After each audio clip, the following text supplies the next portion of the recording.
Muchísimas gracias por acompañarnos. Para todos los que llegaron hace un rato ya, también gracias por la espera. Estábamos justo esperando pues, más público que sabíamos que venía, por la lluvia, etc. Y a nombre de todo el equipo del Laboratorio de Literaturas Extendidas y otras materialidades, agradecer, por supuesto, que estén, agradecer la presencia de Irene Artigas y de Marta Romero. Muchísimas gracias por estar. Ahorita vamos a platicar un poco con ellas. Y la idea, bueno, como para los que ya conocen de qué va este seminario itinerante, sabrán, y para los que no, que justamente tenemos pensado una noción de itinerancia en muchos niveles, itinerancia de temas, itinerancia de espacios, y justamente parte de lo que hacemos en el laboratorio es estar yendo y viniendo en distintas direcciones a la literatura y de la literatura, en distintas disciplinas también, a través de distintas disciplinas, desde distintas miradas. Entonces, poder cerrar casi el año con nuestras actividades, con esta segunda edición del seminario itinerante nos da muchísimo gusto. Y sobre todo con un tema que también nos apasiona, que es el de los objetos.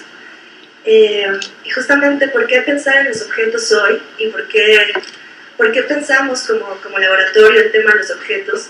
Justamente aprovechándonos de esta ambigüedad del término y de esta gran amplitud del término, nos permitía tener este concepto como un concepto de desplazamiento, justamente. De desplazamiento del objeto como material, del objeto palabra, del objeto libro y viceversa. Es un término que permite hacer muchas transferencias justamente. Y para pensar el tema de los objetos, tener a dos invitadas como Irene y como Marta también era especial. No solamente por el interés que como equipo tenemos en su trabajo, por temas de interés del grupo y por temas de interés de investigaciones individuales, sino porque justamente ambas comparten justamente una tarea tanto como investigadoras como creadoras, ¿no? en distintos ámbitos, y nos interesaba mucho esa parte doble, cómo se aproxima justamente a la idea de objeto y cómo se aproxima también a la idea de sus objetos de estudio. Entonces era un poco también por allí pensar ese doble camino, que es también parte del camino que intentamos hacer en el laboratorio. Y bueno, ¿por qué objetos también? Pensando justamente desde las partes de las materialidades literarias, que es un poco lo que estamos estudiando ahora como equipo. Las materialidades literarias también desde la digitalidad.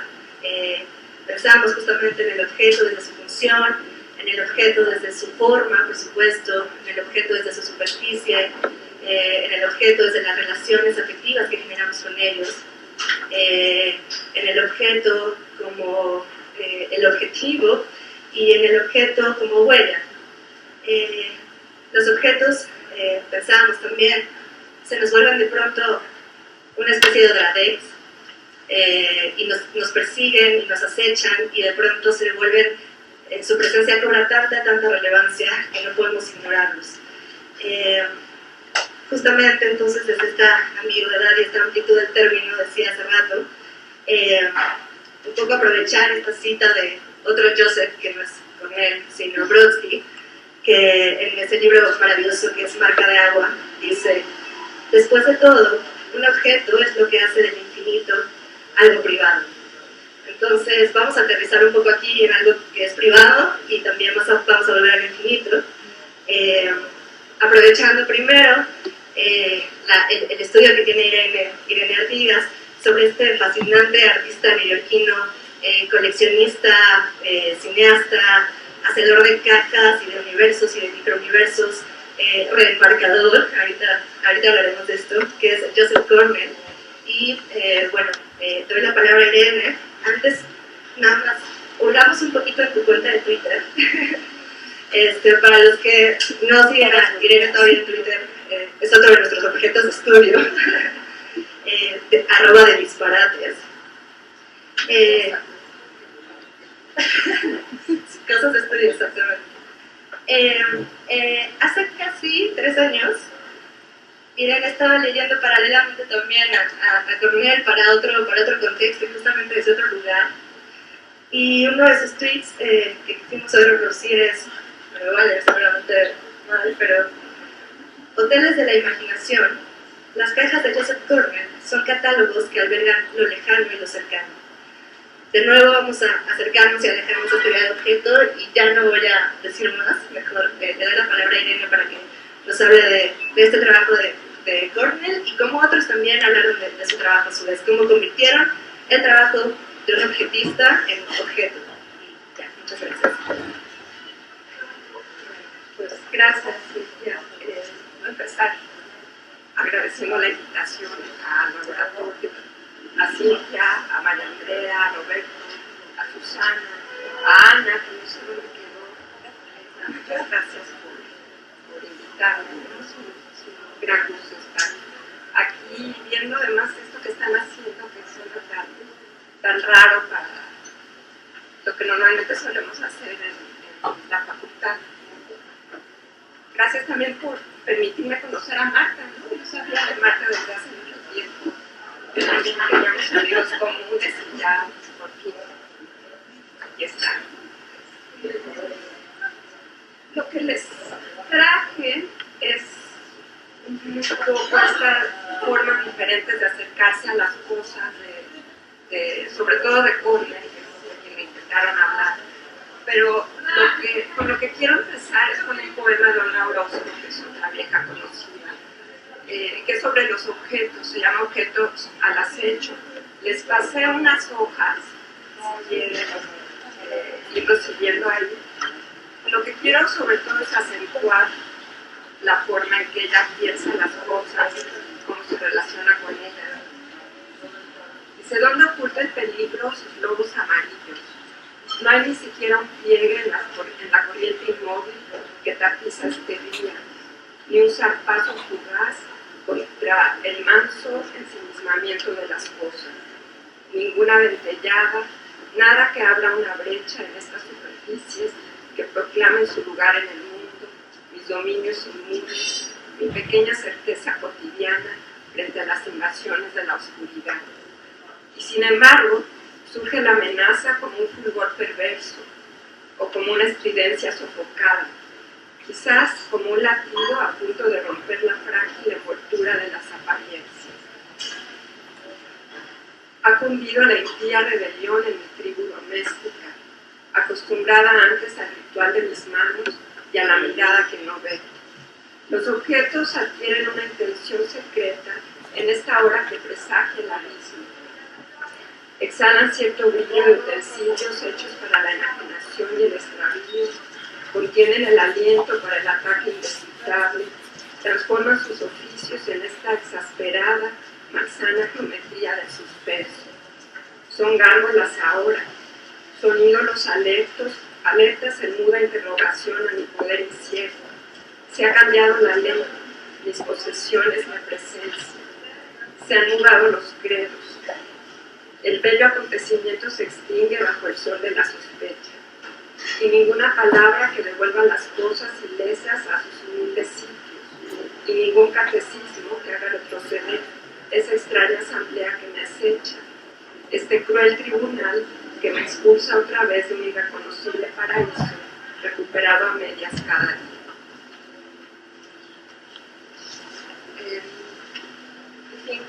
Un poco empezar con esto, porque lo que hace Olga Orozco es como pedirnos poner atención a las cosas que hay alrededor, ¿no? Relacionarnos con ellas, pero no tanto diciéndoles lo que tienen que ser, sino tratando como de oír lo que nos dicen, lo que son. Por eso el otro día que me reía porque le llamaron a estos objetos y yo decía que prefería que les dijeran cosas. Porque creo que eso también es algo bien importante en lo que hace Cornell, en realidad es de lo que quiero hablar. Es muy bonito también el lugar en donde estamos y esa entrada que tiene. A la derecha parece que hay puras cosas que son las que Cornell escogería. Entonces,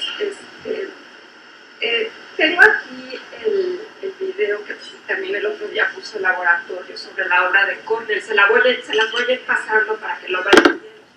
si se acabara, nada más le tienen que dar a la flechita para que vuelva a empezar, por si no están como familiarizados con lo que él hace.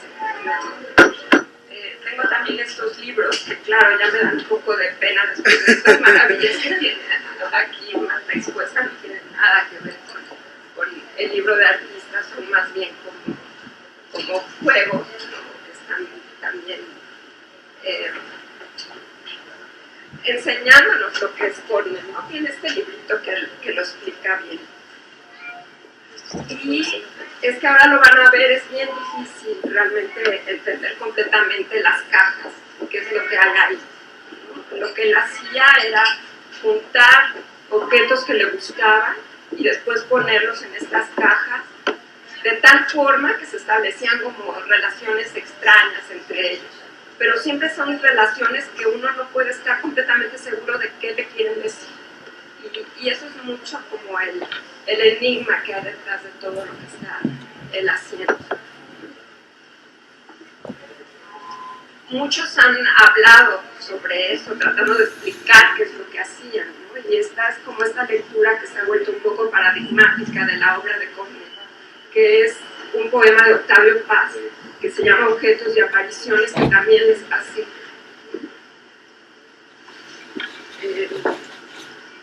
Está dedicado a Cornell, son varias estrofas, también se los voy a leer.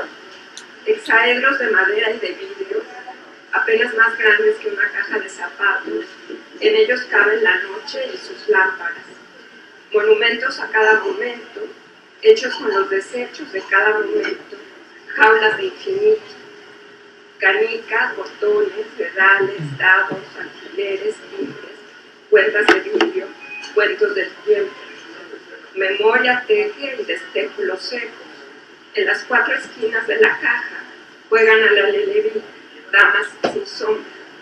El fuego enterrado en el espejo, el agua dormida en el ágata, solos de Jenny Lind y Jenny Horn. Hay que hacer un cuadro, dijo Degas, como se comete un crimen, pero tú construiste cajas donde las cosas se aligeran de sus nombres. Slot machine de visiones, paso del encuentro de las reminiscencias, hotel de grillos y de constelaciones, fragmentos mínimos, incoherentes, al revés de la historia, creadora de ruinas, tú hiciste con tus ruinas creaciones. Teatro de los espíritus, los objetos juegan al aro con las leyes de la identidad. Gran hotel cojón, en una redoma de tréboles y toda ojos almendrita en los jardines de un reflejo. Un peine es un arpa pulsada por la mirada de una niña muda de nacimiento. El reflector del ojo mental disipa el espectáculo, Dios solitario sobre un mundo extinto. Las apariciones son patentes, sus cuerpos pesan menos que la luz, duran lo que dura esta frase. Joseph Cornell, en el interior de tus cajas, mis palabras se volvieron visibles un instante. Entonces, como ven, lo que Paz está haciendo aquí es como a partir de estas estrofas, que son una especie como de analogía con cada una de las cajas, va explicando lo que según él hace Cornell. Paz era alguien que le gustaba como asegurar las cosas, y eso también se ve aquí. Ahí te está diciendo, esto es lo que quiere decir cada caja, pero también sabe que es ahorita. Entonces, cuando termine de hablar, las cajas van a querer decir algo completamente diferente, porque como lo pueden ver ustedes en esos diferentes ejemplos que pasé, no es poner en un mismo espacio una figurita sin saber exactamente qué es lo que te están diciendo. Porque en el momento en que piensas, pues si aquí hay un mapa y hay una canica que está dentro de una copa de cristal, la canica es azul, como en el mapa es azul el planisferio, bueno, el mapa es, entonces dices, bueno, un mapa mundi, ¿no? Lo que me está diciendo es que en esta copa está el mundo. Pero después, como también hay unos aros extraños, o sea, no puedes realmente decir algo con seguridad. Lo único que después es ir como aventurando cosas. Y por eso el poema de Paz, al final lo que dice es: mis palabras se volvieron visibles un instante. Por eso también el nombre del poema es Objetos y Apariciones. Lo único que puedes hacer es como ver esas apariciones que estarán ahí solo unos momentos y después se irán. En fin, luego si quieren vamos como comentando todo eso, a ver a ustedes qué les parece. A mí yo creo que es una buena forma de empezar a entender lo que hace Cornell, pero Cornell hace más, es como más complejo que eso. Miren, lo siguiente que tienen es una cita tomada de uno de sus diarios, en donde a mí me parece que todavía es mucho más tenue la aparición que como nos lo dice Pablo. Y claro, también depende de la caja, ¿no? Hay cajas que son más claras y otras no tanto. Fíjense lo que dice. Dice: al ir hacia la 922, las gaviotas que volaban sobre mí me produjeron una fuerte evocación de la casa en la colina, una conexión, la reafirmación y continuidad de un hilo tan tenue, tan difícil a veces de sostener, o tal vez, a lo que me refiero, es a comunicarse con los otros. Entonces hay muchas cosas más, es como tratar de relacionarte con lo que tienes alrededor y no saber si lo vas a conseguir más que a veces, ¿no? Y como que además en eso se le va la vida, o sea, eso es lo que de verdad trata de hacer. Se dedicaba a recorrer Manhattan, todas las tiendas, los basureros, y consiguiendo estos objetos que muchos eran basura, y archivándolas. Entonces las ponía en su casa, las acomodaba, y luego poco a poco iba construyendo las cajas, que además muchas son como series. Está la caja del hotel no sé qué, la caja del hotel no sé qué, lo que nos leyó Cintia al principio hablaba de hoteles. Y si ven en lo que les pasé, usaba mucho el papel de escribir de cada hotel. Yo me lo imagino en los hoteles pidiéndoles el papel para escribir, y con eso tapizaba las cajas.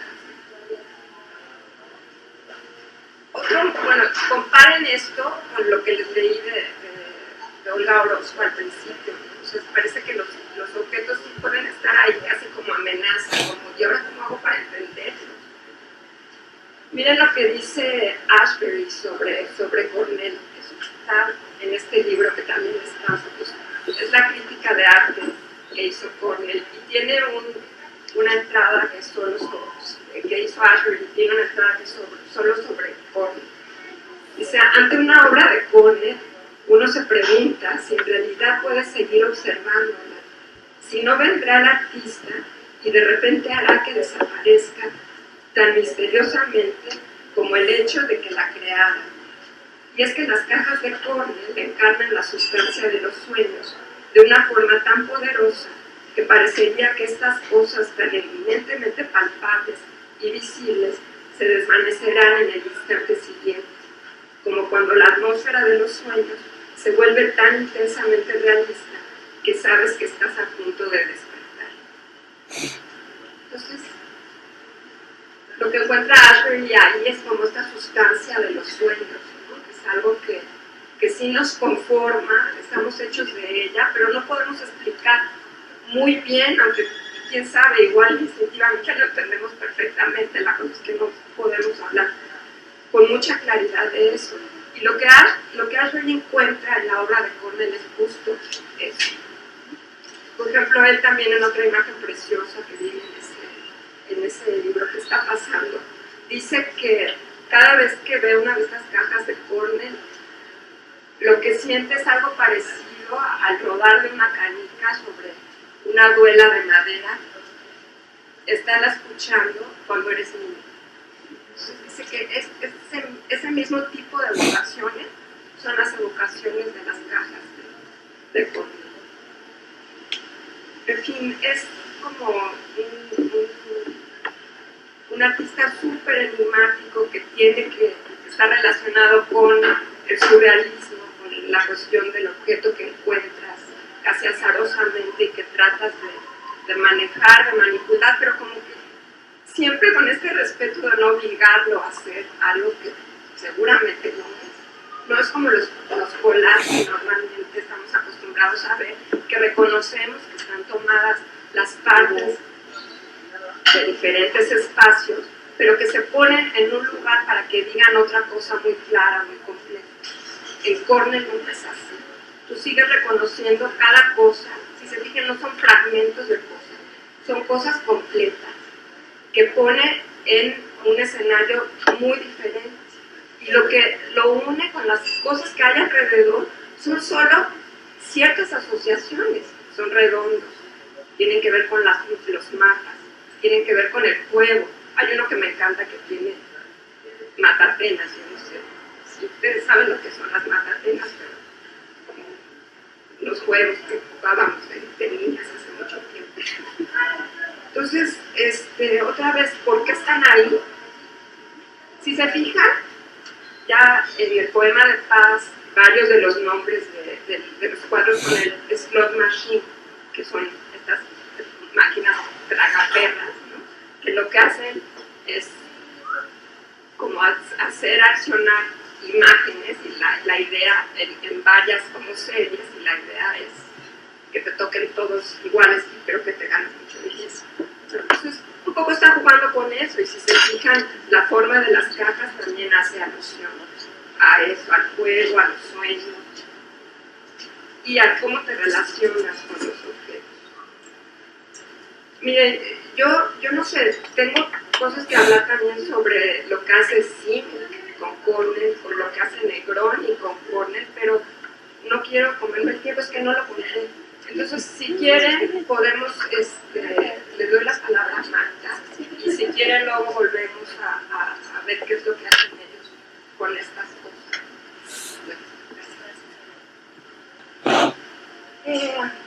Vamos justamente a ir armando como los temas en común para poder dialogar todos con todos. Yo un poco también confiada en que todos te conocemos, ya no presenté a cada una como se debe. Y antes de justamente darle la palabra a Marta, sí voy a aprovechar, bueno, para los ya no sé, que no sé, Irene en su trabajo, ¿no? Es doctora en Letras por la UNAM y profesora de la Facultad de Filosofía y Letras, especialista en ekphrasis, muchos la hemos también conocido bajo ese tema, y relaciones intermediarias entre artes visuales y literatura, traductora y escritora, y un poco ahorita desde ahí, a ver si nos platicas. También desde tu papel como traductora de objetos. Ahorita vamos a eso, un poco con Cornell hacia el pretexto. Y justamente parte de lo que decías para pasar a la charla con Marta, que creo que puede ligar muy bien con esto que decíamos, el libro pensado desde objeto, es justamente esta evocación del sentido y este asunto provisional del sentido. Cuando estamos pensando, y ahorita es como un modo muy abierto de decirlo, cuando estamos pensando en el libro, justamente gran cosa de lo que hace el libro de artista, podemos pensar, es poner justamente cierta distancia entre el libro como se ha pensado tradicionalmente, como se ha pensado normalmente, desde su forma, como contenedor de texto, como generador de otros textos, y justamente el libro de artista, por toda esta capacidad también de artefacto, hace que esas evocaciones y esos sentidos del libro tradicional justamente sean provisionales y sean volátiles. Marta, que ojalá ahorita nos pueda hablar un poco de eso, de su trabajo. Marta Romero es encuadernadora artística, doctora en conservación de libros por el Camberwell College, investigadora del Instituto de Investigaciones Bibliográficas de la UNAM y profesora de la Escuela Nacional de Conservación, Restauración y Museografía. Decíamos hace rato, tiene esta doble parte tan interesante que es desde la investigación directa de su objeto y también la creadora de esos objetos. Entonces, a ver si después empezamos a conectar ya las charlas, y te doy la palabra a Marta. Muchas gracias por estar aquí. Hola, buenas tardes, gracias por estar aquí, y gracias al seminario por la invitación, y a Irene por compartir la mesa, y además compartimos una historia vieja, pero apenas nos conocemos. Mi viejo era su viejo amigo.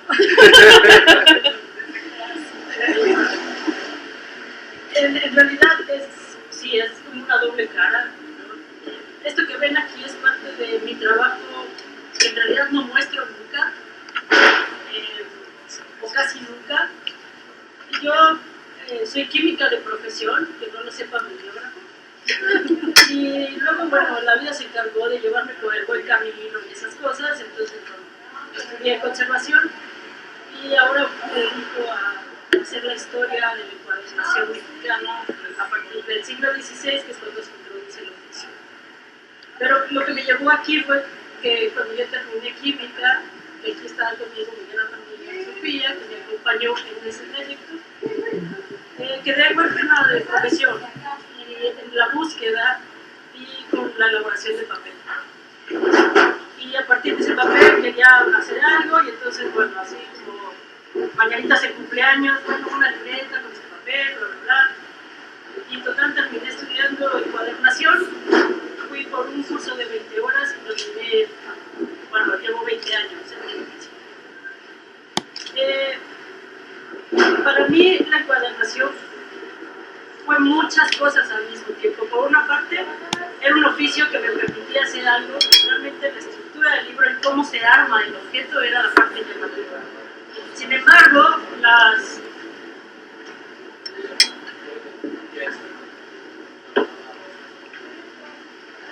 las tapas de un libro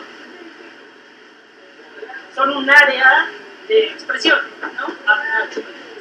Esto que estamos viendo aquí es una obra de Jorge Hernández y se llama Signos de Admiración.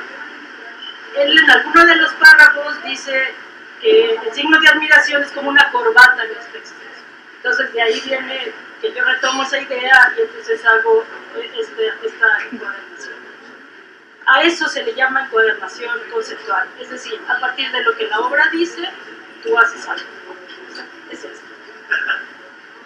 Para mí también, y hablando de objetos, como lo estaba diciendo Irene, yo también soy una recolectora de objetos, pero nuevos. Yo no recojo basura como se corre, pero veo cosas que me llaman la atención y las compro, para que quién sabe algún día el libro aparecerá, ¿no? Y ese es el caso de este libro, que es la historia del ojo.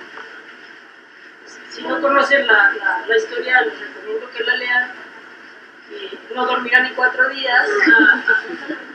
La caja en este caso sí es parte de la decoración de la encuadernación. También es una reencuadernación de una edición contemporánea.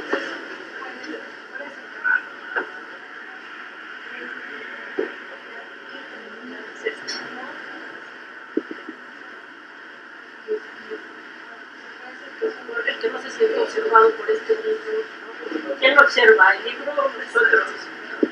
Entonces, bueno, los ojos, por ejemplo, los compré hace mucho tiempo, los tenía ahí cuando leí esta obra y tengo que hacerle algo.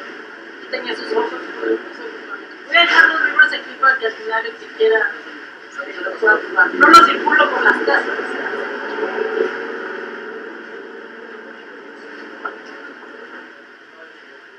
Les traje también este libro que se llama Armados.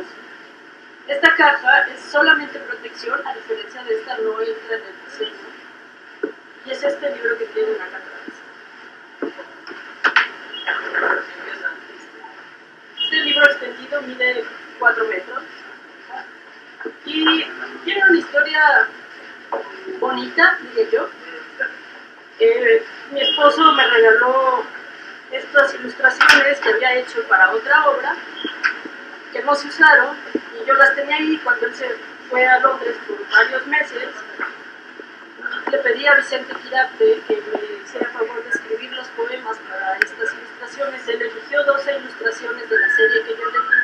Con base en eso, él hizo los poemas, y luego la editora, la diseñadora me ayudó a acomodar los muñequitos.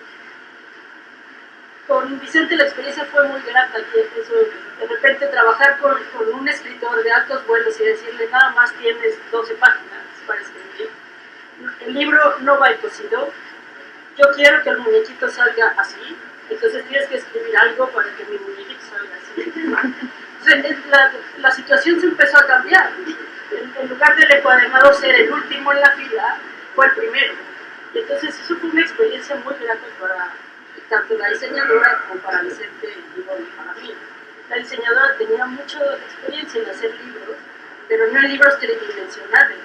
Entonces el hecho de hacer así, luego el muñequito tapaba todo el texto, saber hacer muñequito para allá, para acá, ¿no?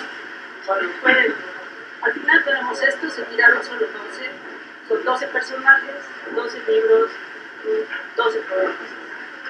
Y bueno, pueden sentirse la libertad de interrumpir cuando quieran. Este otro se llama Mi mano en tu mano y son unas radiografías de un accidente que tuve en la mano. Entonces, bueno, les puse un poco de color atrás para que el accidente no fuera tan posible. Pero bueno, aquí está también. ¿Se ve? ¿Lo quieren ver? Y bueno, finalmente este, que es otro tipo de encuadernación. A diferencia de estos que habíamos visto que es encuadernación conceptual, esta ya se considera más bien encuadernación artística. Te dan una obra y puedes hacer lo que quieras con ella. Entonces, bueno, este es un diseño que aquí, yo soy una apasionada de la estructura del libro, cómo se confecciona la objeto. Entonces, esta estructura se llama enlazada sobre enlazada. Primero haces una costura y sobre la costura bordas la otra costura. Entonces, bueno, está hecho así. Es un libro muy sencillo, pero digamos que toda la complejidad de la encuadernación está en la espina dorsal, que es la costura. Y finalmente tenemos este, bueno, sí, es un diseño más bien del taller. Esta parte se llama encuadernación tripartita. Es un libro que se llama Él, Ella y el Otro, de Jorge Hernández también. Y aquí tenemos a ella. Una vez que acabo con ella, sí, como tambor. Acá tengo a él. Y una vez que acabo con él, está el otro. Entonces tienes tres historias que se entrelazan en un solo libro, que además lo fascinante de esto es que es una sola hoja. El chiste está en cómo está doblado. Entonces si lo desdoblan, ahí les dejo la tarea de que lo doblen y luego. No me considero en realidad una persona que haga libros de artista, porque no es así. Tengo precisamente un objeto y un objeto puede ser un pretexto para hacer una encuadernación. O tengo un libro que puede ser un pretexto para buscar un objeto y hacer una encuadernación. En realidad lo que hago todo gira en función de la encuadernación y su estructura, como armar el objeto del libro. Pero no hay una intención ustedes aquí ven una gran variedad, ¿no? Libros de artista puede ser, o puede ser encuadernación de arte, o puede ser encuadernación conceptual, o simplemente algo simpático como la pintura. No me considero que tenga una línea de trabajo. Más que una doble cara, creo que es multifacética la cosa. Esta parte de la formación entre conservador, encuadernador, la conservación sí me ha acercado mucho a las estructuras históricas, que esas son las que me han dado mucho más argumentos de la confección para poder armar. Creo que bueno, podemos abrir la plática, si están de acuerdo sobre lo que nos explicó Irene sobre este trabajo. Sí, hay un punto donde a lo mejor las dos nos pueden, desde lo que estoy diciendo cada una, justamente sí, ahondar o tal vez desviar también para abrir ya la charla con los asistentes, que es justamente, y que las dos quedan de dos puntos bien distintos, justamente confundiendo también en esta parte de lectura, interpretación y también la aproximación y el acecho directo al objeto, que era tanto en orden como en lo que tú platicabas justamente en la elección de material, esta idea justamente de elegir y seleccionar para después poner el alma y crear algo nuevo. O sea, primero justamente en los distintos procesos y en los distintos materiales elegidos, que podía crear algo con una intención en particular, y Marta con lo que hace justamente eligiendo no solo materiales, por supuesto, formas, que es fundamental, lo que estamos viendo justo acá. Y también, por cierto, creo que hay aquí personas que también se dedican a hacer libros objeto y libros de artista, no sé si... muy bien, Carla, que salió. Perfecto, sí, ahorita también compartimos un poco eso. Entonces, bueno, esta elección del material donde justamente se vuelve tan fundamental qué parte se abre de dónde, cómo se empieza a crear ese objeto, pero también la elección y la inversión de procesos de trabajo. Justamente esta parte que decías, Marta, de cómo le pides con una idea del objeto casi que invertido, casi que en primer lugar, y cómo le pides entonces a un escritor que empiece a trabajar sobre eso, en función de, y no al revés, justamente no una forma que esté ilustrando o describiendo un texto, sino un texto que se está incorporando como un elemento más del libro, en un nivel súper importante, pero no menos importante que el nivel formal justamente, y no menos importante que el nivel de actuación del libro, de performatividad del libro, y luego lo que se hace también, el trabajo de forma. Como sin querer quitarle, sin querer forzar al objeto para que se convierta en otra cosa, en esa elección de material y en esa juxtaposición de materiales, ya estás haciendo otras cosas, y ya estás haciendo eso, que es algo también esa parte del enigma, es justamente cómo generas eso sin destruir el objeto. ¿No? Entonces, no sé si entramos un poco por ahí, asuntos de elección, y otra vez este asunto de lo provisional, que también tiene que ver con lo provisional del sentido, y luego ya si alguien quiere comentar algo, podemos empezar como a abrir la charla, ahora. Creo que te voy a desobedecer. Es que estaba pensando en esto que decía Marta de que ella no hace libros de artista. Entonces, igual podríamos un poco como comentar cuáles serían las diferencias, qué especie como de especies hay, ¿no? También lo hago un poco porque vino Natalia está trabajando con este libro que hicieron, con lo que diseñó Rojo, a partir del ensayo que hizo Octavio Paz sobre Marcel Duchamp. Y una de las cosas que lo está trabajando para su tesis de maestría. Y una de las cosas que ella discute ahí es cómo llamarle a esto. Depende mucho del tiraje, depende mucho del diseñador, depende mucho del encuadernador, depende de muchas cosas, ¿no? Tal vez como que por ahí también podríamos ir hablando más.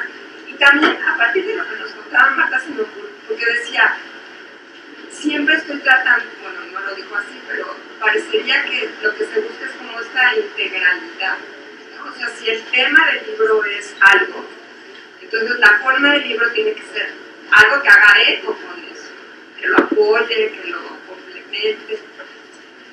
Hay algunos que hagan como justo lo opuesto. ¿Sí? ¿Nos cuentas un poquito de eso? Sí, porque cuando alguien cuando nosotros trabajamos para un artista, lo que buscamos es que la encuadernación no compita con la obra del artista. Muchas veces hacemos cajas, contenedores para guardar o láminas, o llevan el cuerpo del libro y qué le podemos hacer. Bueno, a veces eso es un caos, pero bueno. A lo que voy es, sí, hay encuadernaciones tan parcas que solamente es como ponerle un marquito muy sutil alrededor, pero termina de redondear toda la idea del objeto, tanto del texto como de la ilustración, incluso la parte sensorial, ¿no? del libro. Pero la encuadernación no va más allá. Si por ejemplo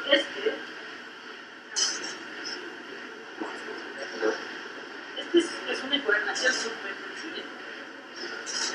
La base es negra, tiene los hilos de pero el libro adentro es todo un diseño editorial, es el cantar de los cantares. Está escrito en 5 idiomas, cada idioma está en un color, bla bla. O sea, aquí hay un trabajo editorial serio, muy hermoso, entonces la encuadernación es solamente, incluso si la vemos cuando la abren, es unas rayitas negras y solamente se ven los hilos que pasan por ahí, haciendo un conjunto con el texto. Pero no es nada ostentoso, nada que sale, como en este caso. En este caso sí, lo importante era el muñequito. Bueno, salía saliera del papel, yo quería que saliera del papel. ¿De qué se trataba el texto? Era importante. Y se va volviendo algo que se complementa, ¿no? A partir de este pretexto de tener las figuras, el autor complementa con el texto y la diseñadora ama. Entonces creo que, no sé si contesté tu pregunta, pero sí, hay encuadernaciones muy ostentosas como las que vimos en la exposición, llenas de oro, plata, cosas así.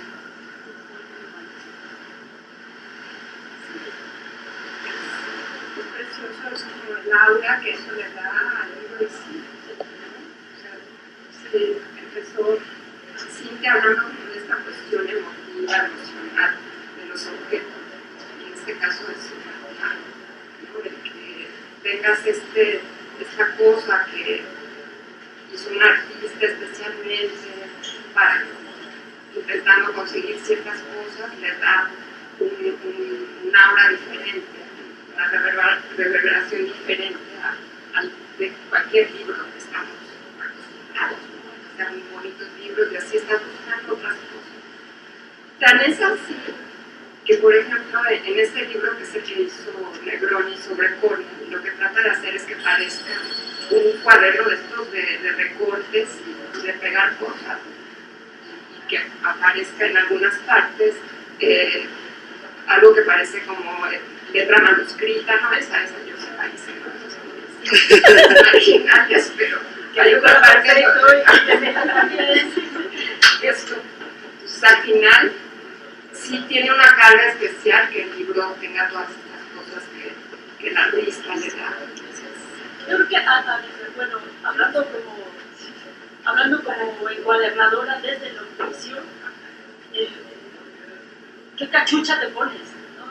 Eres el que va a armar el objeto que otro artista creó y entonces tú solamente lo unes para que pueda ser algo manipulable, accesible, etc.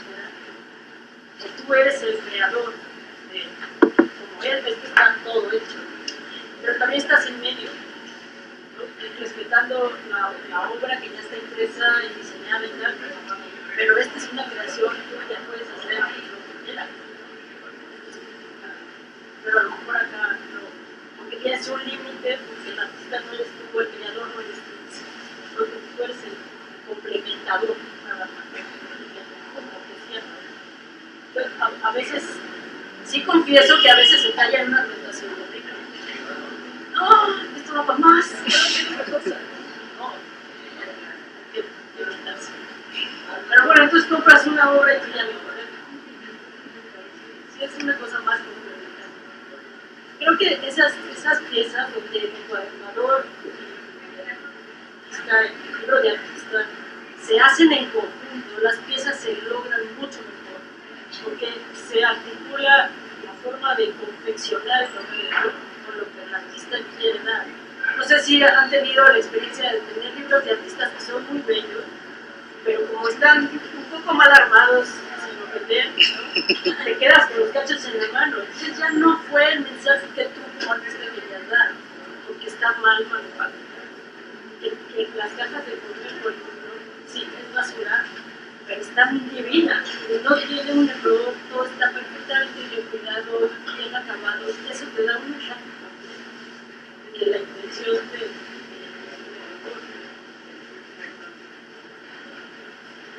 Y esto creo que nos lleva a otra de las cosas, sobre todo la poesía amenazada, pensando en lo que hace Cintia, ¿no? Y lo que hemos discutido como en otras partes, y en algo también de lo que trabajaba María Andrea, de la diferencia entre este objeto artístico del museo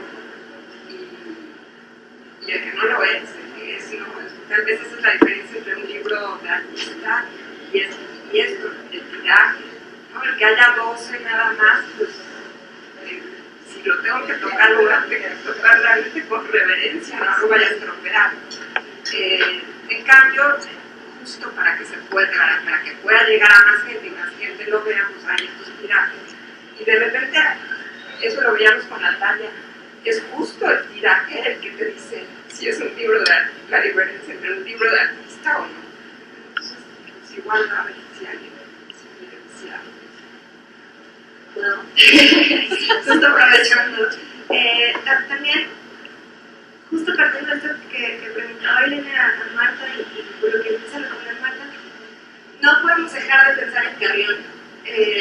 Y todo este asunto de diferencias a veces sutiles y a veces mucho más marcadas del libro de artista frente al libro de objeto, que muchas veces está fuera del objeto mismo en esa lectura, ¿no? Un poco por lo que decías. ¿Qué pasa si ese libro está presentándose como una escultura en un espacio museístico, junto a otros objetos precisamente que se están leyendo como piezas de la visualidad? ¿Y qué pasa si ese libro está en un librero?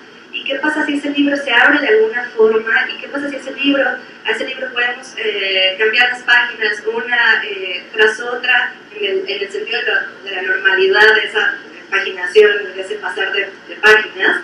¿Y qué pasa si ese libro en la forma misma nos empieza a extrañar? También esa palabra creo que puede aparecer mucho, el extrañamiento que nos provocan estos objetos o los objetos en general cuando tomamos esa breve distancia. También trajimos nosotros, justo hablando de hablando justo de tránsitos entre el objeto y sus muchos modos de leer, y el objeto escultura y el objeto y el objeto libro, esos tránsitos que también yo creo, a ver si ahorita también Natalia de eso, pueden pasar muchas veces, y ya me estoy refiriendo, desde fuera del objeto. O sea, justo ese contexto de presentación dice muchísimo del objeto mismo.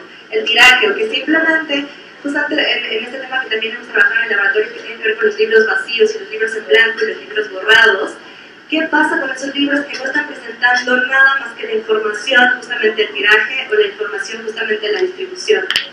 ¿Qué nos están diciendo como producto libro? ¿Y cuál es la diferencia entonces con estos objetos que nos está presentando Marta? También hablaste, en fin, son un montón de temas, hablaste también de los distintos interventores de la creación de un libro así. ¿Qué pasa cuando es un mismo creador, justamente, el que se encarga del aparato completo y también del concepto? ¿Y qué pasa también con la idea de colectividad en un trabajo así? Decías, está el diseñador, está el encuadernador, está el artista, a veces es uno, a veces uno puede contribuir, pero hay ciertos límites y de pronto estos objetos también nos hacen cuestionarnos esos límites.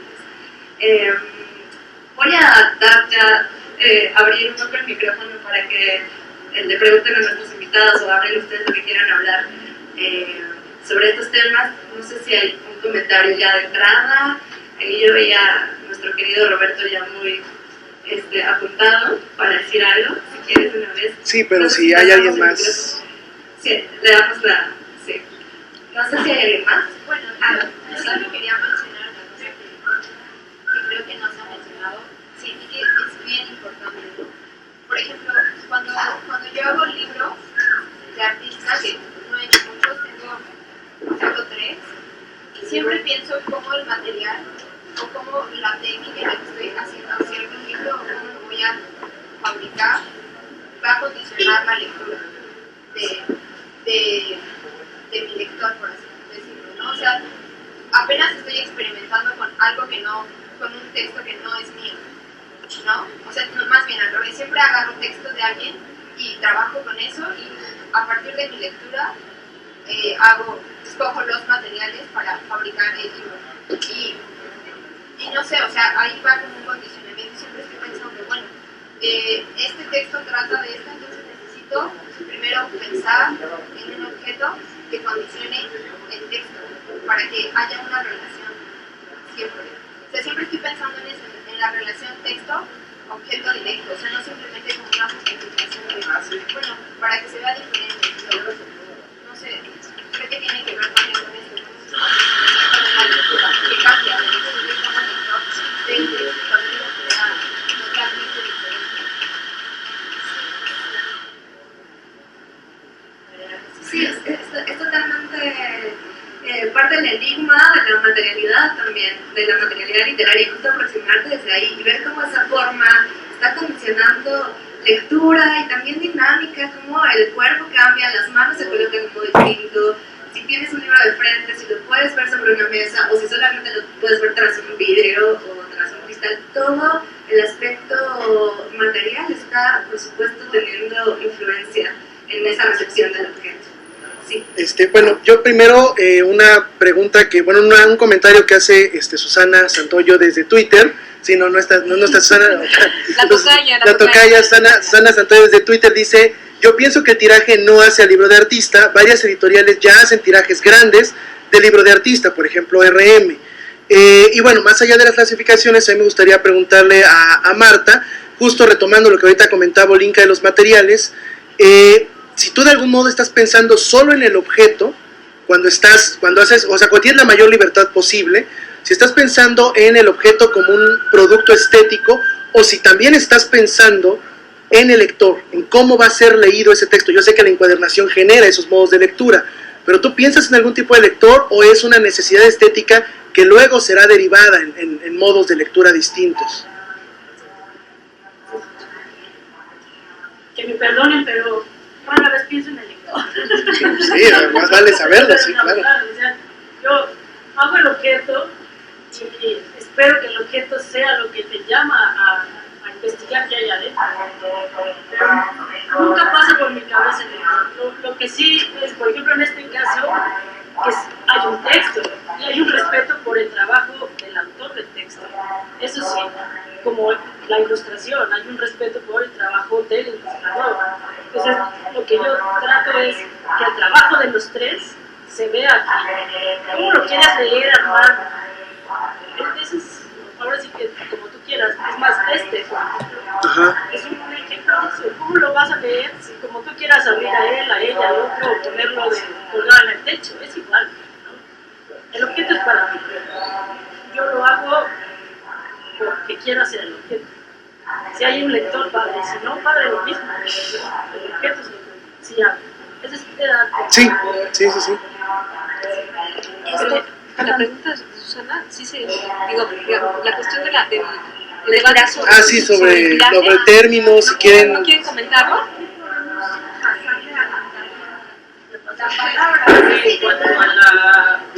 Sí, digo, que es como la terminología. Claro, lo que es la clasificación de pronto hasta se vuelve complicada, algo en lo que de hecho sería muy rico dialogar con...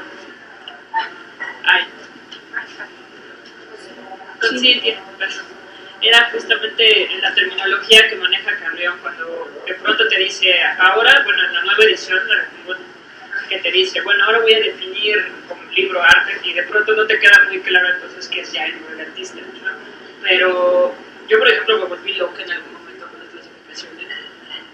Finalmente descubrí algo, me encantó lo que dijo ahorita Marta, sobre el campo del editorial, que la importancia que tiene y el peso que empieza a cobrar en los libros de artista, ¿no? Y cómo ya no es solo el campo del libro, sino el campo del editorial, ¿no? O sea, de la edición, la que tienes también que contemplar todos los materiales, los elementos, las ilustraciones, las láminas, ¿no?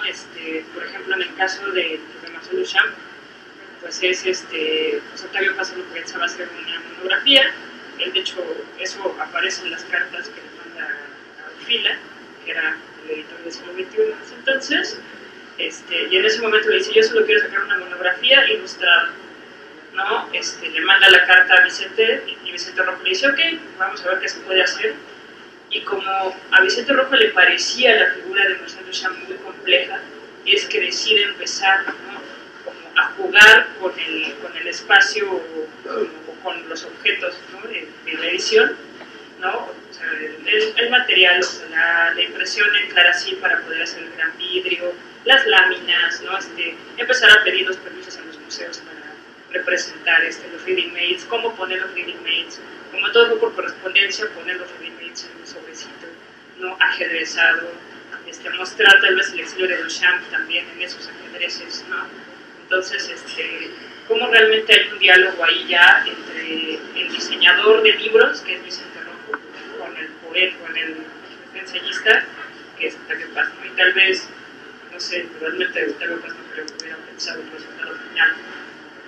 Y pues es parte de eso. Digo, yo al final le puse un nombre, le puse edición multiarte, en el sentido de toda la multiplicidad que puede generar, en cuanto a que si lo ves expuesto, y ya tuve ocasión de verlo 2 veces expuesto, los libros sí toman cierta forma escultórica.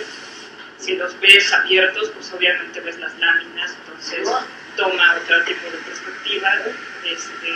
Si lo ves absolutamente cerrado, de hecho, ni siquiera puedes sospechar, tal vez es otra cosa que tiene dentro, pues no es exactamente un libro, ¿no? Es un estuche que adentro tiene 2 libros, más 3 láminas, más una lámina de cloracil, ¿no? Más un busto, un cartoncito, ¿no? Entonces todo esto, al final me hizo descubrir que más bien el campo que se tiene que empezar también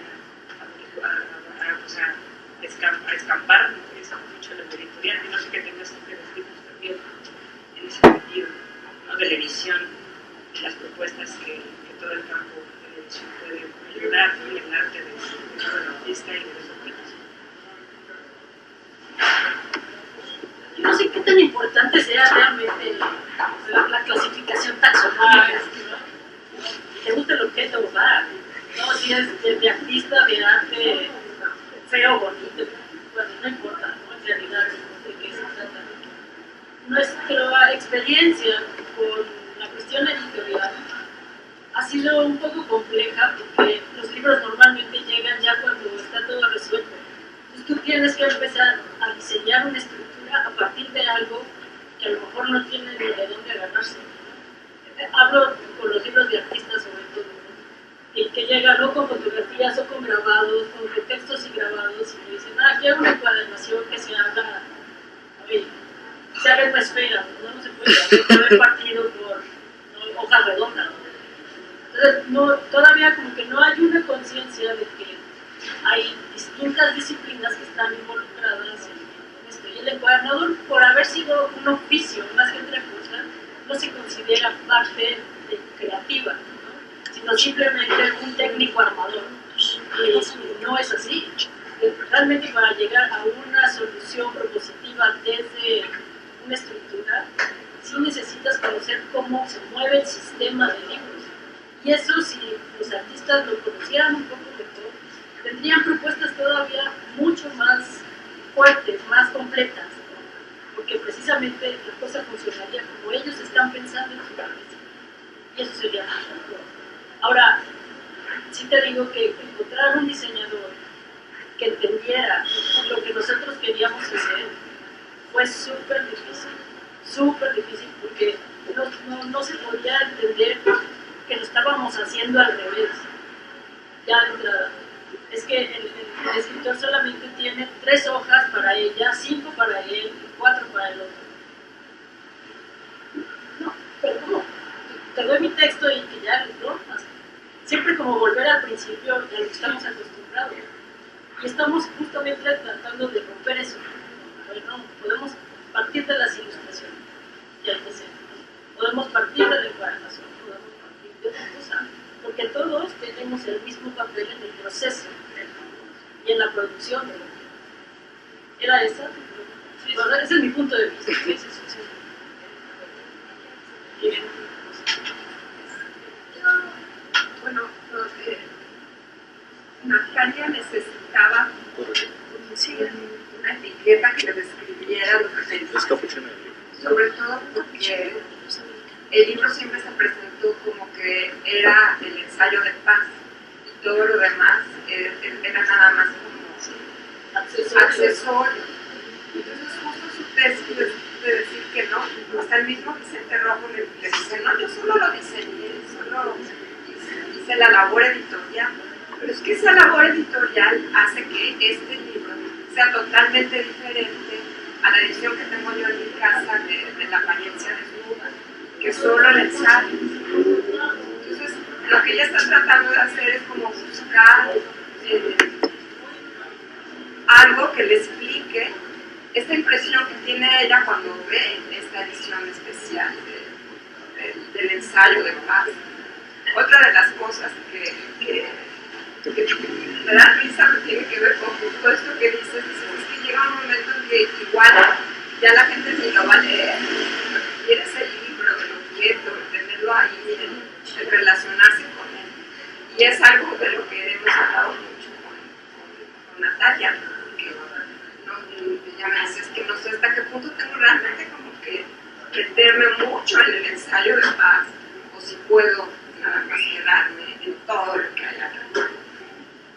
Yo creo que la etiqueta que escogiste queda súper bien, visual, que tienes ahí.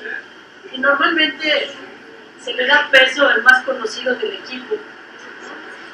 Tú preguntas a quién, oye, ¿a quién le vas? A Polamano, pero nadie le va a los Steelers, ¿no?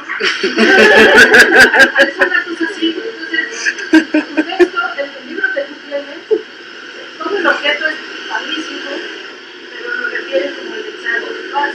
Sin embargo, ¿quién lo va a leer?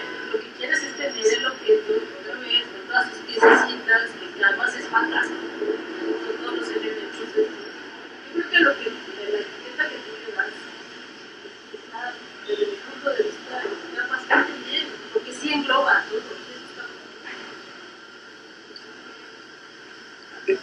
Élica es... bueno, sí. Vamos con la opinión de Twitter y luego Marita. Sí, la voy a subir el espacio. Sí, ya. Ok. Bueno, rápido, Élica, desde Canadá, está padre, pregunta para Marta si el lector es contingente o si no estás pensando en el lector, hay quizá otro tipo de usuario o estás pensando en otro tipo de usuario, operador, espectador, ¿estás pensando también en otro tipo de usuario o también esos usuarios resultan contingentes como el lector para tus libros?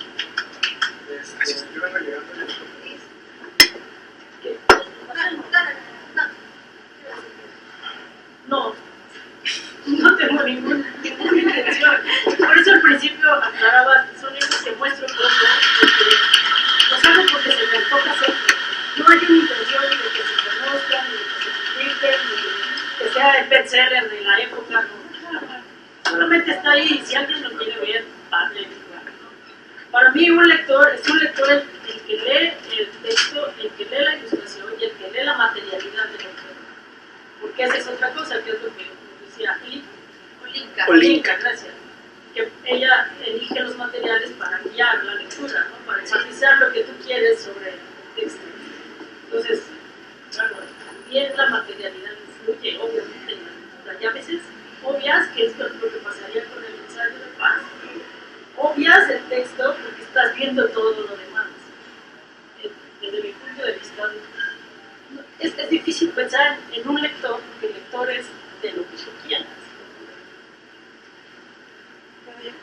Sí. Bueno, pero justamente creo que lo que acaba de decir Marta lleva todo esto al terreno de discusión de la sesión de hoy del seminario, justamente lo de objetos estéticos. O sea, estos libros, según entiendo por lo que explicas en términos de no pensar o no concebir un usuario como un factor que predetermine la hechura del libro, los hace más objetos estéticos todavía. O sea, de alguna manera los devuelve esa dimensión, o los lleva a esa dimensión totalmente de objetos en el mundo, ¿no? Y por otro lado también, creo que hace un momento algo comentaban, creo que Irene hablaba justamente de esto de, por ejemplo, son 12 ejemplares y casi que uno los tiene que tocar con mucho cuidado. O sea, esa actitud que cobra o que uno tiene ante el original o ante estas piezas únicas y demás, también tiene que ver con otra condición de los objetos estéticos, y no solo de los estéticos, que es justo esta relación como de fetichismo que se genera, ¿no? O sea, hasta qué punto se le concede a eso el valor de ese valor por el simple hecho abstracto de saber que es una pieza única o que es un tiraje cerrado o que lo firmó el artista, ¿no? O sea, son factores que ni siquiera tienen que ver con la estructura material del libro, ¿no? Ni con el contenido de la estructura del libro. Yo lo que quería preguntar hace rato es algo que también más o menos ya se tocó, que es esto de las vías de trabajo de algo como esto, ¿no? Y también cómo lo trabaja Cornell. Por ejemplo, no sé, lo que nos mostraste del signo de exclamación o de la historia del ojo, es algo que parte de un poco de la lectura del texto, del contenido del texto, ¿no? Sí. Pero, por ejemplo, ¿cuál fue la experiencia en el caso del texto que se despliega, en donde Quirarte hizo los poemas, sí, que es totalmente la vía inversa, ¿no? ¿cómo se vinculó en ese caso el autor de los textos con las imágenes? O sea, ¿cómo fue ese proceso ahí, por ejemplo? Los textos, los poemas tienen que ver directamente con las imágenes o con la articulación de las imágenes o generan una narrativa que de alguna manera hace un contrapunto a la narrativa visual de estos muñequitos que salen. Bueno, ya dije como muchas cosas, no sé si como esto es doble vía tanto en Corner como en estos procesos de manufactura. No dije nada. No, sí dijiste, y bueno, cuando yo llegué con Quirarte a pedirle los escritos, yo no sabía si él iba a hacer un poema, una línea, una novela o un cuento, no tenía idea, ¿no? Estas son las imágenes, escoge las que quieras, ¿no? Y haz lo que quieras, y ya, luego me lo das. Un día me dice, son 12, y yo le agradezco mucho porque realmente fue un proyecto personal, que era un regalo para mi esposo, que jamás se iba a vender, etc. Y él entró, bueno, eso tuvo, ya desde ahí, porque su respuesta fue sí, yo le entro, a mí me gustan mucho los proyectos amorosos. Entonces ya de entrada hay una vinculación del autor con mi intención de ese proyecto, ¿no? El proyecto era justo eso, un regalito, nada más. Y él lo que hizo fue basarse en un escrito de Bonifaz Nuño, que me voy a permitir leer. Dice, para los que quieren mover el mundo con su corazón solitario, los que por las calles se fatigan caminando, claros de pensamientos, para los que pisan sus fracasos y siguen, para los que sufren a conciencia porque no serán consolados, los que no tendrán, los que no pueden escucharme, para los que están armados, escribo, que desde sus propias miserias sacan la fortaleza para seguir. Y él eligió los muñequitos que le inspiraban algo con base en eso. Entonces cada uno de los poemas es un armado. Por eso hicimos esta desfile de los armados. Es así. Esa era tu pregunta. Sí.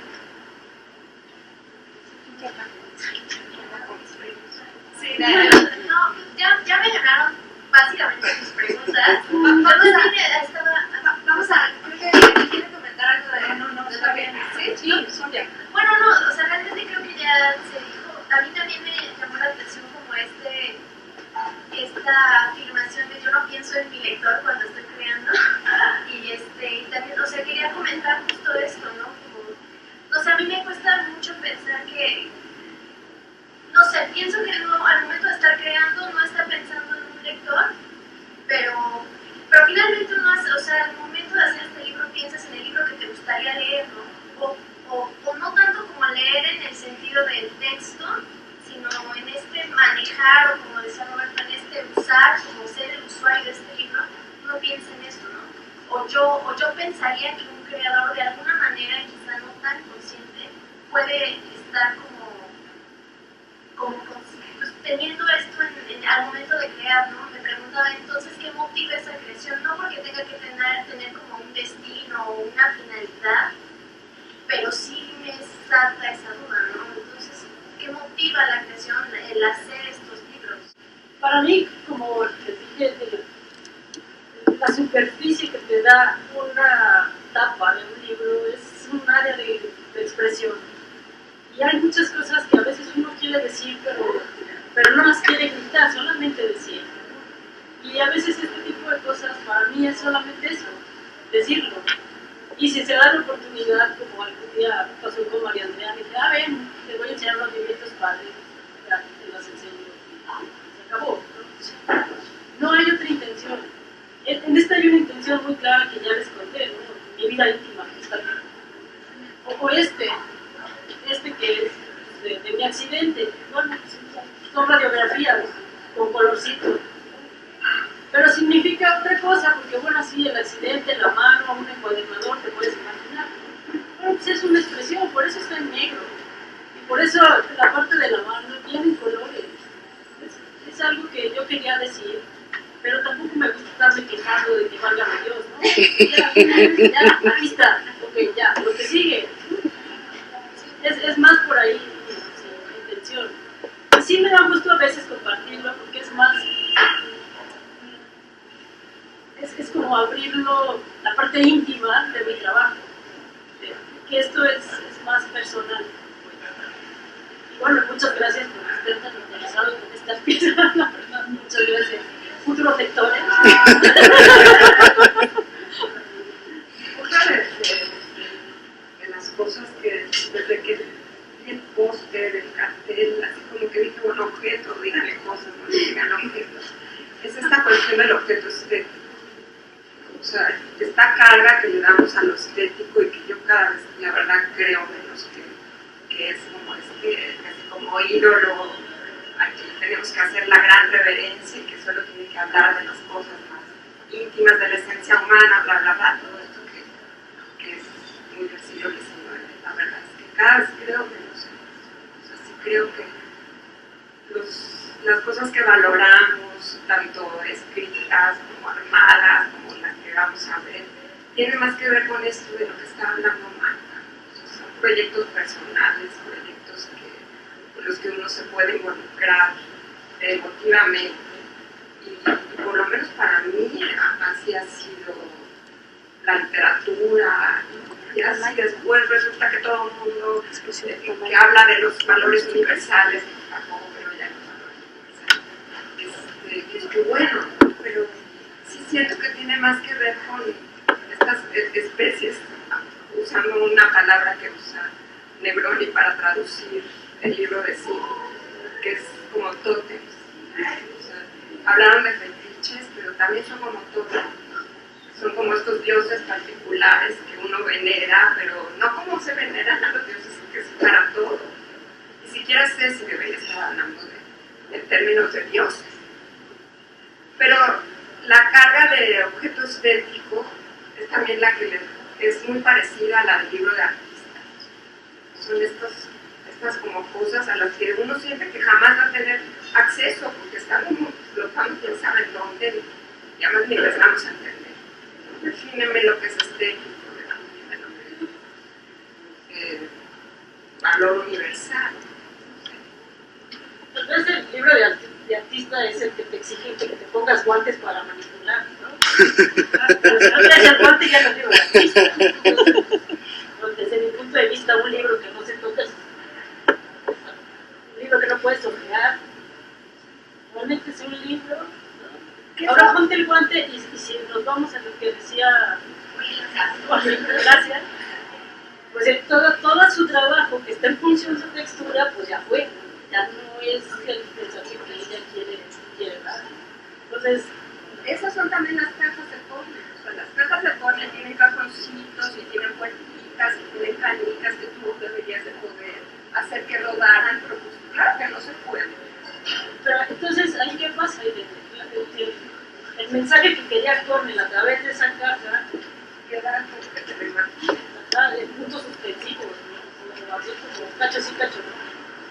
Y al mismo tiempo, imagínate que nos dejaran a todos tocar hacia la ¿Sabes? Es interesante porque se convertiría en otro objeto. Yo tengo un comentario respecto a eso. Creo que había ahí había comentarios que traes también hay una en Twitter. Sí, bueno. Entonces, había dos comentarios.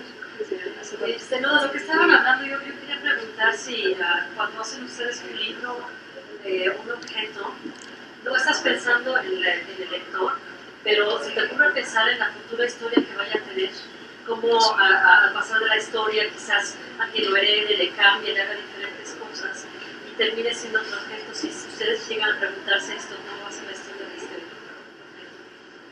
Yo no.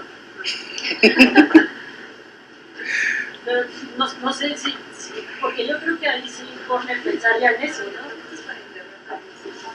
Él elegía estos objetos y los ponía en una caja y entonces siempre venían otro objeto. Sí, y luego las exponía. Yo no creo que en esas exposiciones la gente haya podido evitar someter todo. Y ahora nos atrevemos. Imagínate al principio del siglo, no sé, eso es un poco inventado. Pero con base en lo que tú decías objetos que come, que elige, que no son tan al azar, sino si hay una razón de ser. Cuando él va a una tienda y de viejo compra esta cosa y la mete en una caja, sí está pensando en ese futuro del objeto, ¿no? Sí estaría pensando. Yo creo que en algunos casos sí, ¿no? O sea, como que le gusta eso, lo usa y lo guarda para ver qué se lo ocurre. Si se fijan, es como cuestionar las relaciones con el mundo. Yo estoy aquí, yo sé que esa taza es para tomarte el café de Silvia,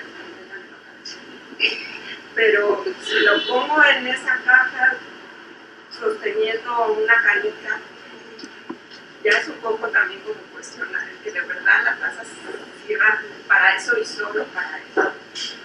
Creo que eso también tiene que ver con el efecto de lo que él está haciendo, ¿no? Es como atreverte a hacer otras cosas con lo que siempre está ahí y siempre estás usando. Decirte, bueno, lo usas así, pero solo por convención. Porque aprendiste a usarlo así, pero puede ser muchas cosas. Puede ser el universo de una canica amarilla, que es el sol. Y lo estoy inventando, ¿no? No quiere decir que eso que son las cajas. Tal vez por eso es como tan desconcertante, porque son estas cosas que están además cerca, que son las cosas íntimas, las cosas que no están normalmente en un museo. Nada más quería decirle una cosita que creo que esto que dices y han estado diciendo es parte también del desplazamiento que permite, y también decía María, la misma noción de objeto, del objeto encontrado, que justamente vemos en esta práctica, o sea, justamente a partir de lo que está allí, de lo que ya estaba allí, en la cotidianidad, y justamente tomar una distancia. Solo por mover un cuadro 3 centímetros en la pared, ese cuadro vuelve a tomar otro efecto y vuelve a tomar casi que una presencia y una dimensión. Tomar una canica que estaba en un boche de canicas y seleccionarla y moverla a otro lugar, vuelve a contextualizar todo, incluso la mirada, que justamente de eso se trata. O sea, cómo puedes estar tomando distancias, a veces inevitablemente, a veces a propósito, y cómo estar ejerciendo esas distancias y cercanías que están por eso que recuperábamos tu tweet, con el objeto y con la vida cotidiana y con los objetos de la vida con los que sin duda estamos todo el tiempo relacionándonos. Ya, solo quería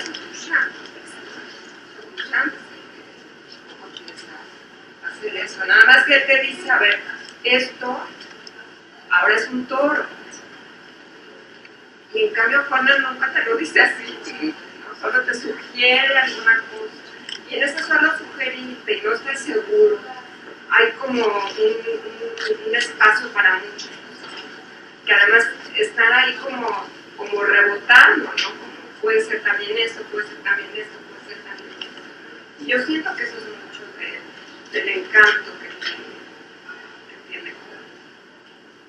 Pero bueno, ya me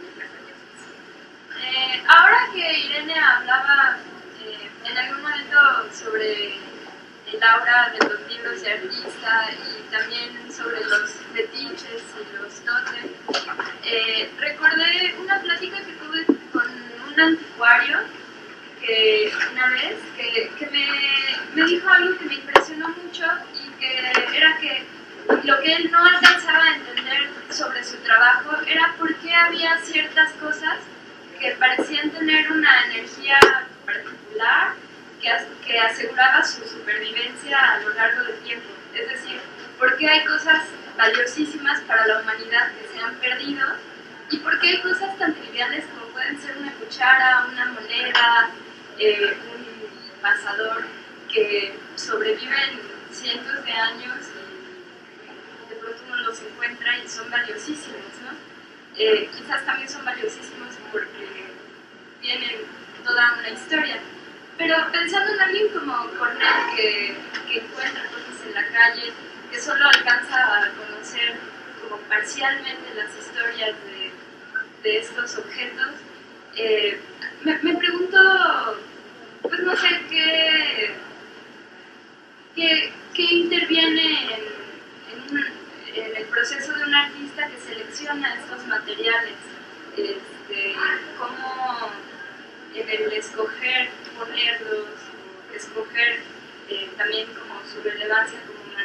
sociales, que no sé, si no adquieren también otra dimensión a la hora de formar parte de una obra que ya es como ajena a sus propósitos sociales y todo, y bueno, yo no sé qué pensaría Benjamin al respecto, ¿no?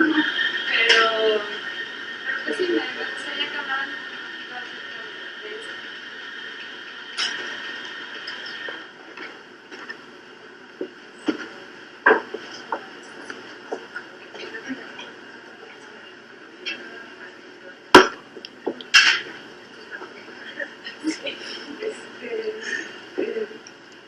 Contestándote lo que dices de estos como objetos comunes, hay un crítico que varios de ustedes ya también conocen, que es Norman Bryson, que trabaja con naturalezas muertas. Y es un libro maravilloso que se llama Looking at the Overview. Son 4 ensayos sobre naturalezas muertas.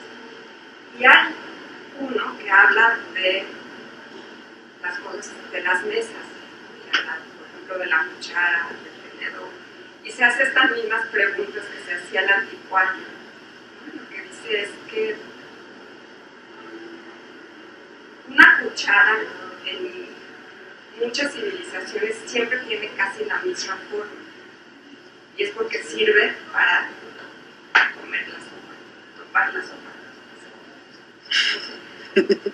Y es casi como el diseño ideal para eso.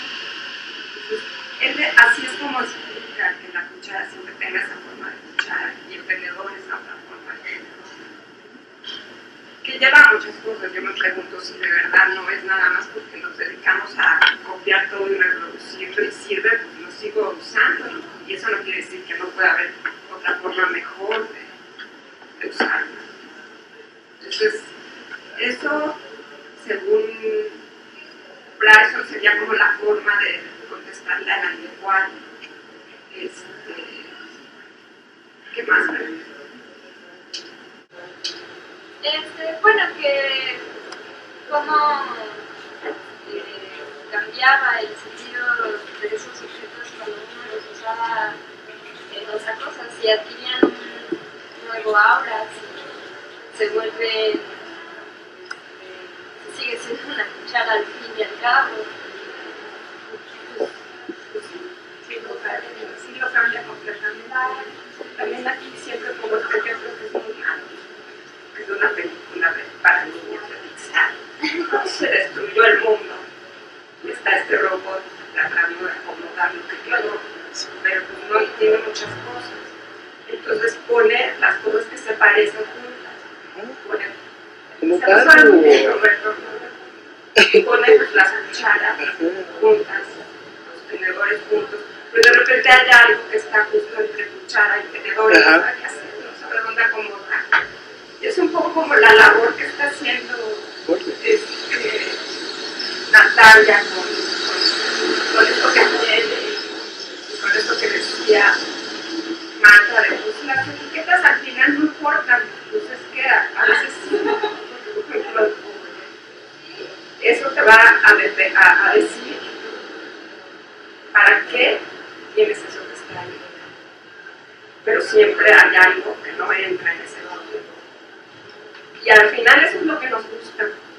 Estamos como en ese momento en el que lo que nos gusta es saber darle un concepto y te voy a enseñar que puedo decirte justo lo contrario, convencer de que estoy bien.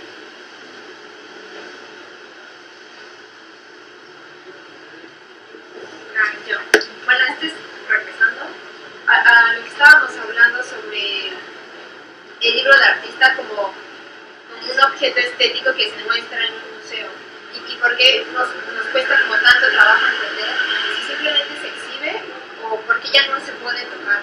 Y yo creo que tiene que ver con su finalidad inicial, ¿no? Por ejemplo, yo leía a Marta Elion que trabaja esto y ella menciona que el origen del libro de artista es poder acercar al espectador del arte, el arte. O sea, es por ejemplo, pone de ejemplo las pinturas, ¿no? Una pintura, uno no puede llegar y hacerle así, ¿no? o una escultura, por más que uno como espectador tenga muchas ganas, que sea arte y que tenga esta necesidad de preservarse, evita que el que esté interactuando llegue y toque, ¿no? Entonces ella propone esta teoría, que así surge el libro de artista, o sea, busca acercar al espectador este arte que no puede estar todo el tiempo ahí presente, sino es algo que lo va a contener y que va a acercar, y que por eso se toca. Pero creo que también se llega a este problema.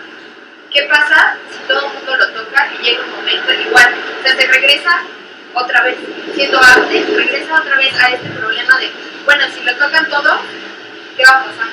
O sea, cambia, o sea, se va mutando por estos factores que tienen que ver con tocar las cosas, ¿no? Por ejemplo, no sé, pensaba mucho hace rato, ¿qué pasa con los libros o con los manuscritos, no? Que ahora, por ejemplo, yo tuve la oportunidad de trabajar con manuscritos y de verdad da unas ganas inmensas de hacerle a las miniaturas así, pero uno no puede. Uno tiene que usar guantes y cambia esta concepción. Pero es eso, tiene que ver con lo que se trata de preservar, porque ya es un objeto artístico. Entonces, a mí me parece que es como un círculo. Claro, es un objeto artístico, es un objeto también que es un documento, y entonces tiene todas otras implicaciones.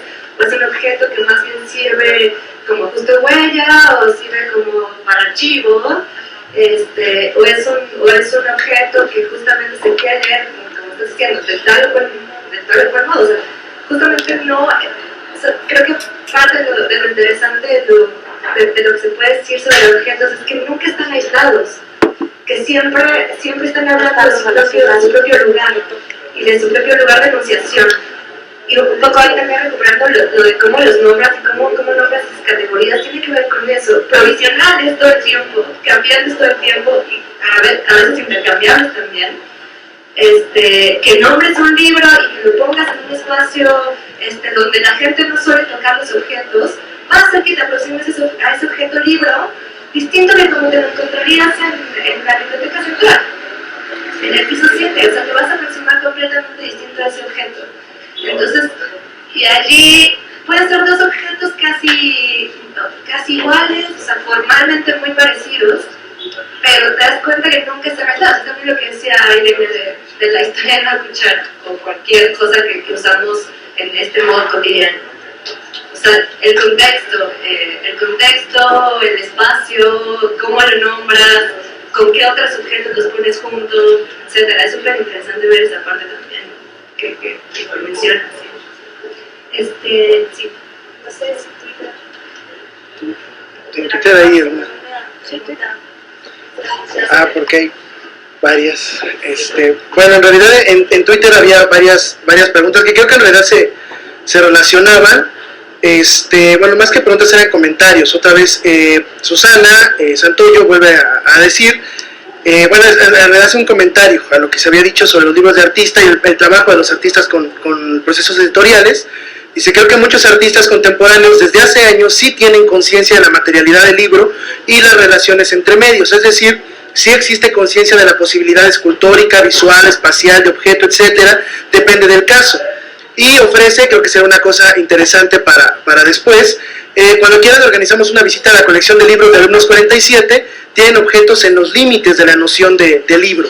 Entonces sería como interesante también ver que ella que viene también del mundo de los artistas, ella asegura que sí hay cierto conocimiento, igual también saber cuál ha sido tu experiencia con eso. Alberto Escobar pregunta, y eso tiene relación con lo que comentaba ahorita Marisol, dice, me gusta pensar a Cornell como posible anticuario más allá de artista. No sé si Irene lo piensa como coleccionista también o algo así, y también esta idea, aquí sí meto yo mi cuchara, entre coleccionismo, la creación de sentido a partir de la historia, porque claro, o sea, para mí Cornell es, bueno, más bien Wally es como Cornell, o sea, es alguien que se dedica a coleccionar basura y a darle sentido a la basura a partir del coleccionismo y de la asociación, como Warburg haciendo atlas, como pequeños atlas, llevan todas mis obsesiones. Y algo muy interesante que también pregunta Élica, bueno, un comentario, dice tocar las cajas y abrirlas, que sería tocar los libros, abrirlos, como se hace en la arqueología de medios, en la media archaeology, que son prácticas destructivas, que son prácticas también para conocer los objetos. Entonces, ¿hasta qué punto podemos entrar a esas prácticas destructivas que nos ayudan a conocer, aunque los objetos terminen destruidos? Y ya, bueno, son las preguntas que había en Twitter.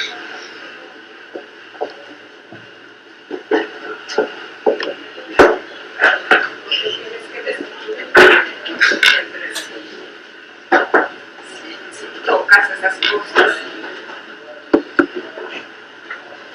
las usas como tal vez se pensaron que iban a ser usadas o si las vas a guardar para siempre. En otro momento habría sido muy clara la respuesta, ahora ya no, no sé si estamos mejor o peor. Lo del anticuario que preguntaba Alberto, pues tiene también mucho que ver con esta pregunta que formularon, ligándolo con Benjamin, hasta qué punto para él el anticuario no sería un artista moderno, ¿sí? Eso es lo que tendríamos que estar haciendo en realidad.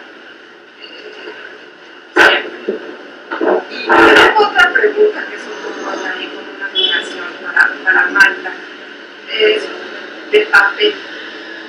Cuéntanos del papel que usas para ti.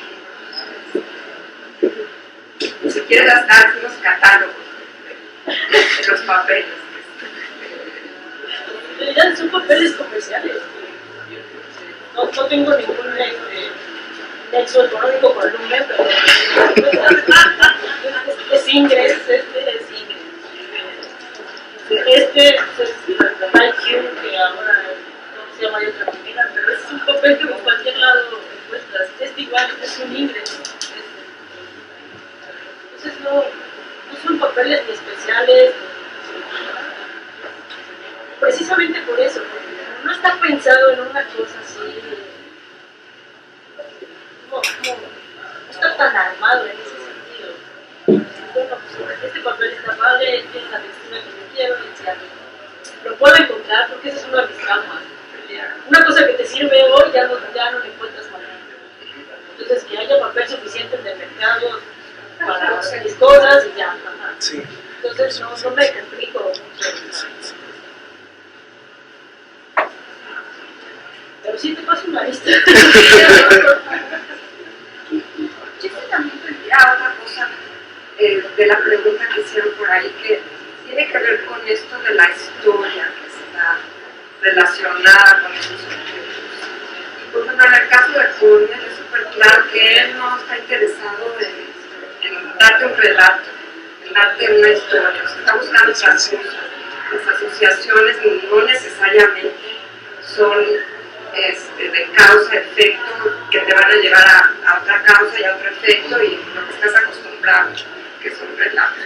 Igual también esa es parte del enigma, ¿no? O sea, estamos acostumbrados así a armar el relato, así buscar esa historia. Hay teorías completas que dicen que así nos relacionamos con el mundo. Y a veces pensamos que sí, que esa es la única forma, pero yo nada más quisiera agregar que, así que desde el punto de vista de la conservación, que si realmente son retos entre la conservación y el acceso a la información. No soy una conservadora ortodoxa en ese sentido. Yo creo que todo se puede consultar siempre y cuando tengamos las maneras de hacerlo. Todo se puede tocar siempre y cuando establezcamos cómo, cuánto tiempo, si te lavas las manos o no, etc. Son solamente ponernos de acuerdo en que si realmente lo que queremos es que se reciba el mensaje como el autor lo está diciendo y que el conservador ayude en lugar de decir no lo toque para que lo dure para siempre. Así por mucho tiempo.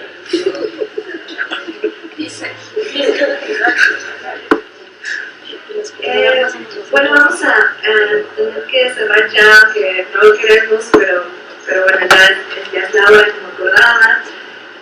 Se quedan un montón de temas al aire, por supuesto que ahora a lo mejor podrán acosar a nuestras invitadas, podremos todos seguir como el diálogo en otra mesa o en las mesas ordenadas que vemos ya acá.